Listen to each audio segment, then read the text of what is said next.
teguran serta ulasan oleh pihak kita diambil secara positif dan penuh keterbukaan bagi memastikan standard kualiti kerja warga MDSJ sentiasa di tahap yang terbaik.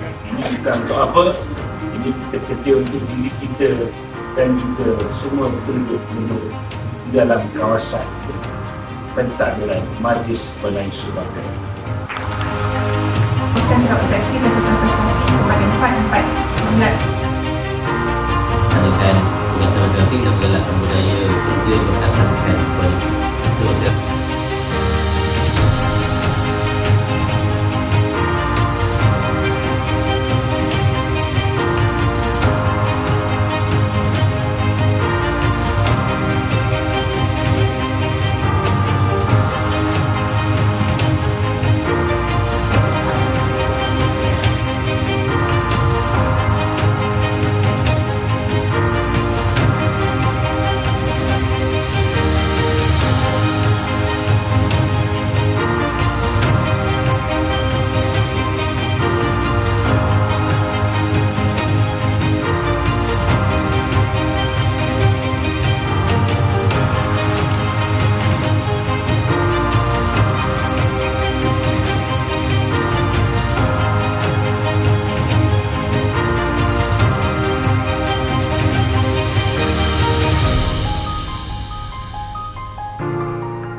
audit mendapati bahawa sistem pengurusan yang dilaksanakan di MDSJ adalah masih dikekalkan dan dilaksanakan dengan baik.